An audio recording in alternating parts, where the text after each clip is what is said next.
오늘 성경 말씀 보시겠습니다. 사도행전 9장 1절부터 9절까지 말씀입니다.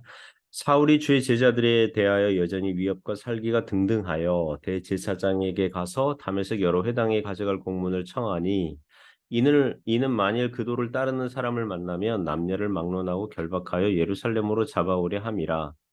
사울이 길을 가다가 다메섹에 가까이 이르더니 호련히 하늘로부터 빛이 그를 둘러 비추는지라.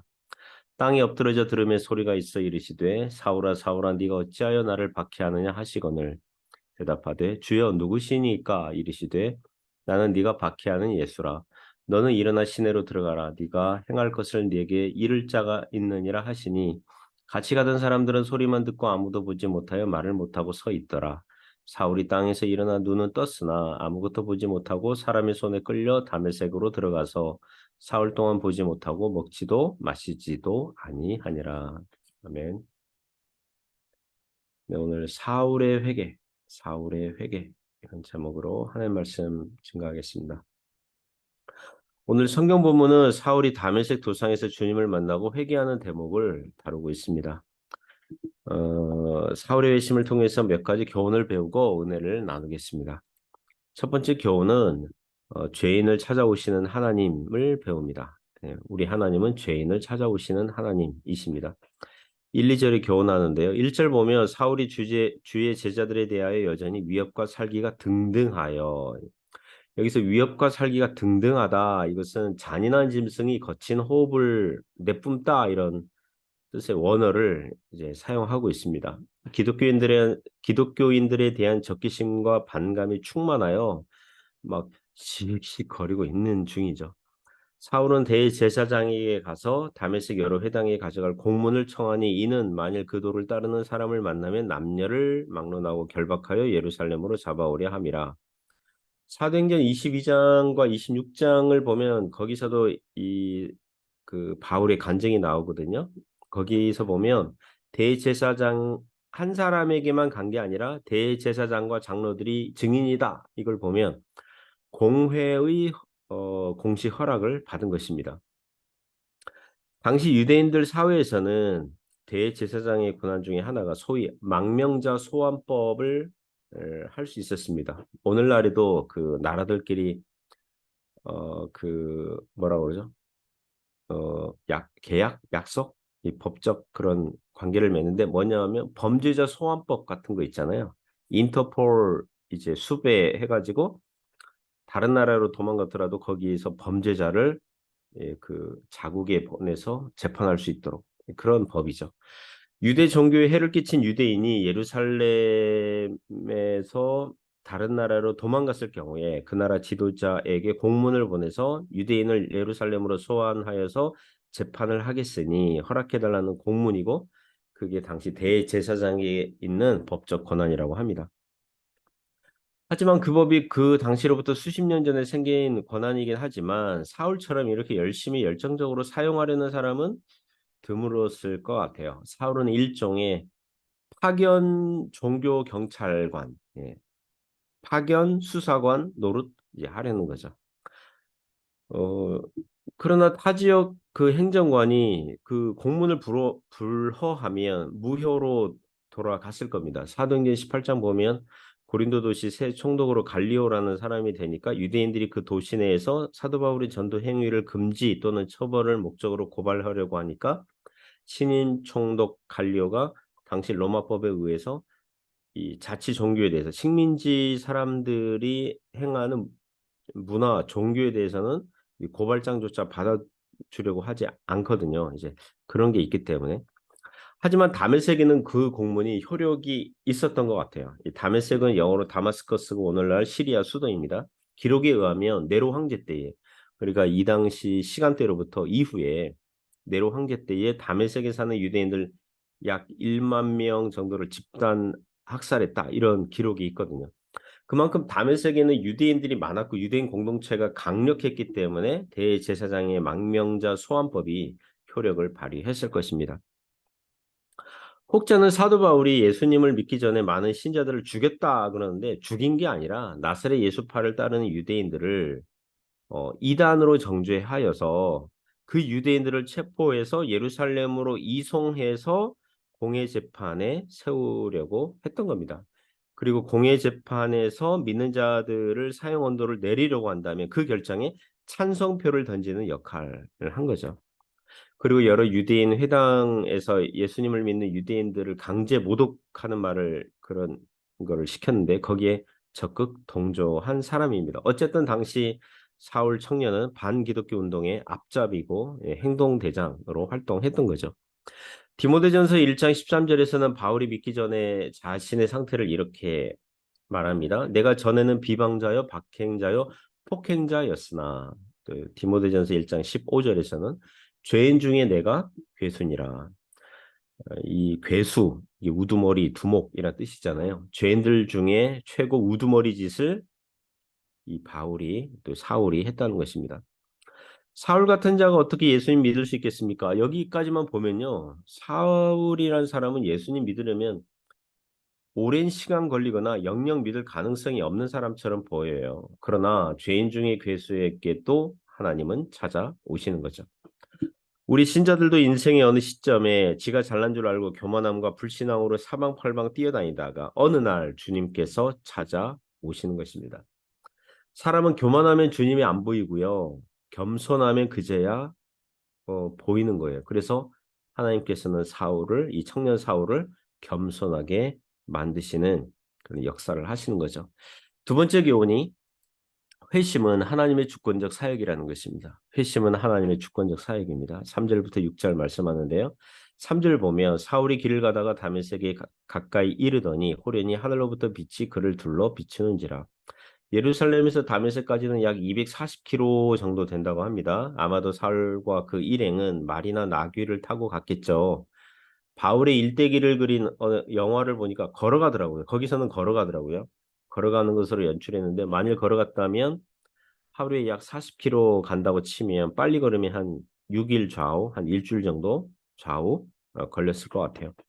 갑자기 하늘에서 빛이 둘러 비춥니다. 칼빈 주석 보니까 이런 현상은 번개와 천둥 친 것이다. 낙뢰가 친 거다. 그래서 4절 보면 사울 청년은 땅에 엎드러지죠. 그리고 들으면 소리가 있어 이르시되 사울아 사울아 네가 어찌하여 나를 박해하느냐 하시거늘. 사도행전 22장에서는 그 예루살렘에 있는 유대인들에게 그 바울이 이 당시 그 경험을 이제 진술했고 26장에서는 헤롯 아그리빠 왕 앞에서 이 장면을 진술하거든요. 종합해 보면 사울과 동행하는 일행들은 빛은 봤어요. 왜냐하면 자연 현상이니까. 그리고 7절에 보면 소리는 들었으나 그들은 사울이 만나고 뵌 예수님은 보지 못했다 그랬어요.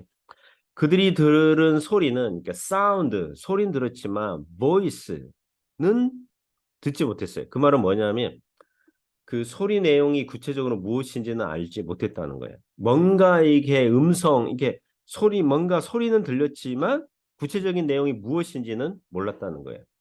마치 요한복음 12장에서 예수님께서 기도하시니까 하늘에서 하나님께서 응답하시거든요. 내가 너를 영화롭게 하였느니라 이런 소리가 나는데 사람들의 반응은 천둥이 울었다 이런 식의 반응이 나오거든요.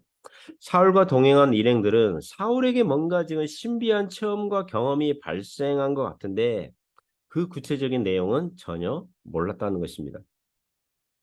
그리고 이 사건은 신비한 체험인 것은 맞지만 사울이 환상을 본 건 아니에요. 환상이 아니라 실제 경험이에요. 그 사울의 머릿속에 혹은 마음 안에서 발생한 환상이나 꿈 같은 게 아니에요. 구약 선지자 중에 이사야가 성전에서 환상을 보잖아요. 하나님과 천사들 환상 보고 에스겔이 선지자로 부르심 받았을 때 또 환상을 보거든요. 마치 스크린에 그림들이 펼쳐진 것 같습니다. 그러나 청년 사울에게 이 신비한 체험은 실제였고 실체였습니다. 하늘로부터 빛이 비추었어요. 실제로 그런 경험한 거예요. 그리고 4절에 예수님을 배웠어요. 그리고 예수님의 음성을 들었어요. 사울아 사울아 네가 어째 나를 박해하느냐. 예수님의 목소리만 들은 게 아니라 예수님을 봤어요. 고린도전서 9장 1절에 보면 바울은 예수님 봤다 그랬고 고린도전서 15장 8절 보면 맨 나중에 만삭되지 못하여 난 자 같은 내게도 보이셨다. 봤다는 거예요. 목격했다는 거예요. 예수님께서 왜 나를 박해하느냐라고 할 때 그 청년 사울은 이렇게 찔렸겠죠. 나사렛 예수파 사람들을 체포하고 박해하려고 다메섹까지 지금 가고 있잖아요. 예루살렘에서 그런 일을 했었고 이제 다메섹까지 이제 그 출장 진출하고 있었거든요. 5절에 대답합니다. 주여 누구시니까 이르시되 나는 네가 박해하는 예수니라. 여기서 교훈을 얻을 수 있습니다. 예수님은 믿는 신자들이 받는 박해와 고난을 마치 당신께서 예수께서 받으시는 것처럼 말씀하십니다. 머리와 몸으로 연결된 연합이 말로만이 아니라 영적 진리로서 있다는 거죠. 요한복음 15장 18절에서 예수께서 제자들에게 말씀하셨거든요. 세상이 너를 미워하며 너희보다 먼저 누구를? 나를 미워한 줄로 알라. 이렇게 하셨어요. 유대인들에게 그리고 사울에게 이런 사건은 하나님께서 인간을 만나러 오신 사건이죠. 모세가 그랬고 수많은 선지자들이 그랬습니다. 청년 사울은 생각하기를 나사렛 예수는 이미 십자가 사형을 받아 무덤에 집어넣었는데 비록 나사렛 예수 추종자들이 예수님은 부활하신 하나님의 아들이다 이렇게 전파했지만 당연히 그것은 거짓말이고 꾸며낸 말이라고 여겼습니다. 또 부활하시고 승천하셨다 이렇게 주장했지만 그건 거짓말이야 이렇게 생각했겠죠. 그런데 정말 예수님이 나타나셨으니 예수님은 부활하신 하나님의 아들이시고 하나님이시라는 말이 되거든요. 그렇다면 사울은 자기가 하나님을 위해서 나사렛 예수파 이단들을 박멸하느라 박해를 하고 있었는데 알고 보니 자기가 청년 사울이 하나님의 아들 메시아를 박해하고 있었다는 것입니다. 6절에 예수께서 사울에게 말씀하시기를 너는 일어나 시내로 들어가라 네가 행할 것을 네게 이를 자가 있느니라 하시니 사울은 3일 후에 다메섹 도시 안에서 아나니아라는 믿는 사람의 방문을 받게 될 것입니다. 혹자는 사울의 이런 갑작스러운 회심이 사울이 간질병이 있었을 거다. 간질병의 그 발작으로 말미암아 심리적 흥분 상태가 최고조로 가서 발생한 심리적 현상에 불과하다. 이렇게 깎아내리거든요. 이게 뭐 19세기에 그런 뭐 해석하는 사람이 등장하고 이랬는데 그런 해석을 불신앙적 해석이라고 합니다. 불신앙적 해석. 당연히 이것은 사울의 회심은 하나님의 주권적 역사인 줄 믿습니다. 하나님께서 그를 만나 주신 것입니다. 그 설명 외에는 설명할 수가 없어요. 우리가 사울처럼 신비한 체험을 하지 않을 수 있어요. 예수님의 음성을 직접 듣지 못할 수 있어요. 직접 뵈지 못할 수 있어요. 그러나 성경을 통해서 복음 전도를 통해서 회개하고 예수님을 믿었다면 그것 역시 하나님의 주권적 역사요, 기적이요, 우리를 구원으로 불러주신 은혜인 줄 믿습니다. 세 번째 교훈은 회심은 자신의 인생을 다 바꾸는 것을 뜻합니다. 7절부터 9절이 교훈합니다. 7절 보면 당시 일행들은 무슨 일이 발생했는지 잘 몰라요. 8절 보면 사울은 땅에서 일어나 눈은 떴으나 아무것도 보지 못해요. 일시적 맹인 상태가 됐습니다. 그래서 사람의 손에 끌려 다메섹으로 들어갑니다. 9절에 보면 그는 사흘 동안 보지 못하고 먹지도 아니했다 그랬어요. 그러니까 금식한 거죠. 그러니까 아마도 충격으로 식욕을 잃었을 겁니다. 이거는 엄청난 충격이거든요. 그리고 기도하게 됩니다.